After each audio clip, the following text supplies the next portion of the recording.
Welcome back mga ka-hunters. Tulad po ng ating naipangako ay ating pong tatalakayin ang tungkol dito sa 10 piso NGC type year 2020. Pero ito po ay isang bimetallic. Alam naman natin ang design ng Bangko Sentral ng Pilipinas, NGC ay yung single planchet lang. Yan pong larawan sa itaas ay yung pinagkunan ng inspirasyon.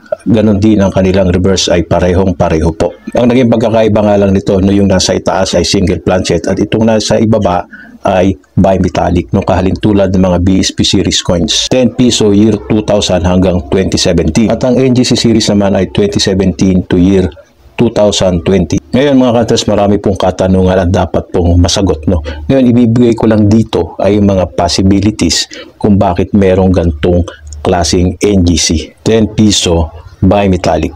Unahin natin muna mga bro, no?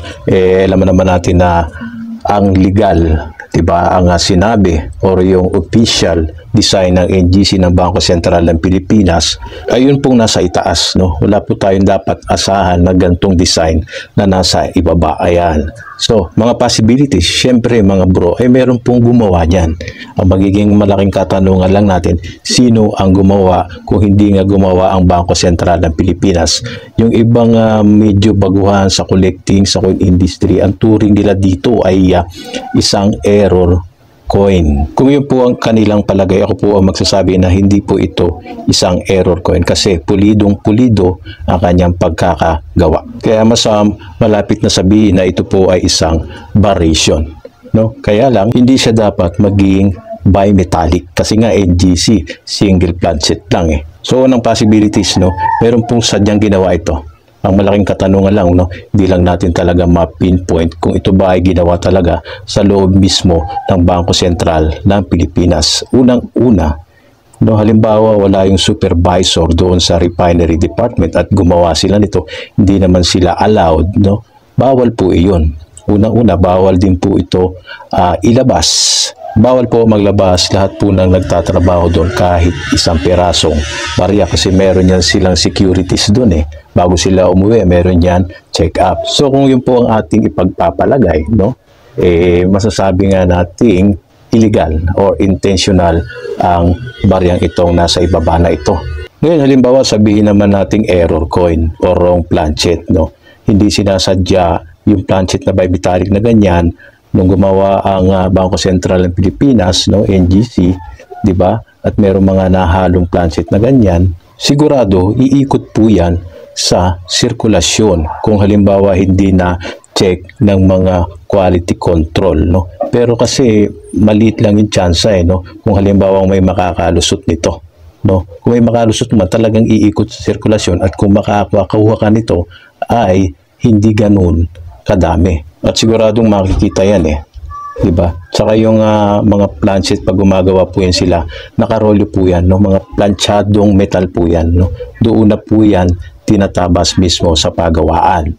So, mali talaga ang tsansa na magkaroon ng gantong klaseng bimetallic. Kasi sa nakikita ko, ito po ay talagang intentional eh. Ganun pa man mga bro, pwede kayong magbigay ng opinion, no? Okay, pangalawang possibilities, pwedeng ito po ay ginawa sa labas ng Bangko Sentral ng Pilipinas. Maaaring merong mga grupo na numismatics, no? Kumbaga ito sila yung mga may alam, no? Mga coin collector din.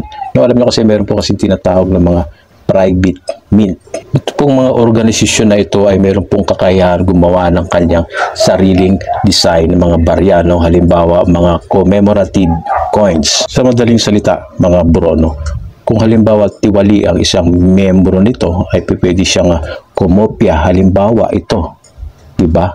Kinopya yung mismong die nitong NGC 10 piso, tapos ginawang bimetallic yung kanyang planchet, diba? Kumbaga yung pagiging malikhain na isip, no, magagamit sa maling pamamaraan para palabasin na ito ay isang error coin or variation, tapos ibibigay sa isang kolektor na kanyang kilala, no, sabihin mo error yan or variation yan, no, at ibenta mo sa malaking halaga. Diba? Meron pong posibilidad na gano'n. Yun po ay posibilidad lamang, kaya atin po itong tinatalakay. Alam niyo kasi mga bro, sa panahon ngayon na marami na pong posibilidad na kayang gawin, no, kahit sa anong larangan merong pamimiking nagaganap, no. Hindi rin malabo na mangyari yan dito sa coin collecting. Kasi meron din pong pera yan eh. Kung halimbawa ito, gumawa sila ng halimbawa ilang peraso lang para hindi halata, no? Na kunwari ay rare, no? Pa isa-isa kasi ang labas niyan.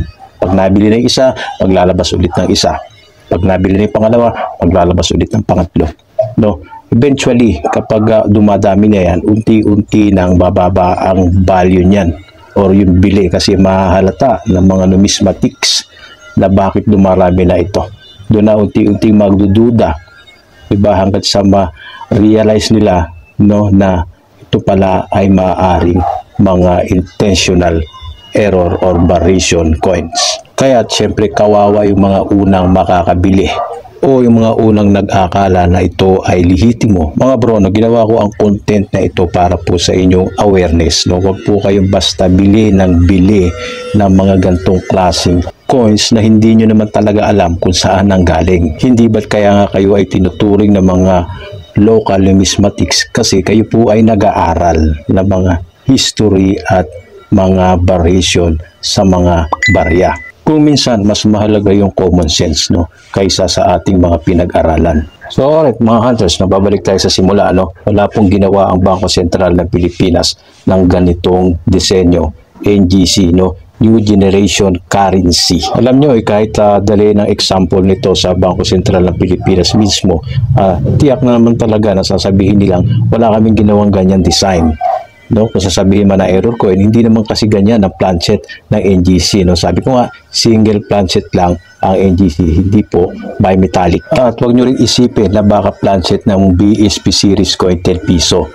Yung mga lumang 10 piso, hindi rin po. Kasi iba po ang planchet ng BSP series coins kumpara dito sa bimetallic nito. Kasi ang planchet mismo dito ay kahalintulad ng NGC na nasa itaas na yan, no? Bimetallic nga lang. At karagdagan mga Bruno, kung napansin nyo, yung lumalabas na gantong klaseng mga coins na hindi design ng BSP ay ang gaganda ng kondisyon, no? Palaging uncirculated ang kondisyon, halatang hindi talaga umikot sa sirkulasyon. Di ba? Talaga merong gumawa at pinangangalagaan ito. So mag-ingat, no? Yun po ay aking mga obserbasyon lang. Pwede rin po kayo mag-iwan ng opinion dito, no? Kung ano sa tingin nyo itong barya na ito. At no, sa akin lang, kung ako tatanungin nyo, gusto ko rin makahunt nito, no? Para talagang mapatunayan natin, no? Iba yung galing kapag nahunt mo kaysa yung nakita mo ng hawak na ng isang kolektor. Hindi mo talaga alam kung saan yun nanggaling. Malamang nabili, no? Yung kumbaga yung source, mayroong pinanggalingan yan, syempre. So, alright mga bro, no, pakishare ng ating content ngayon. Huwag kalilimutang mag-iwan ng opinion. God bless sa inyong lahat.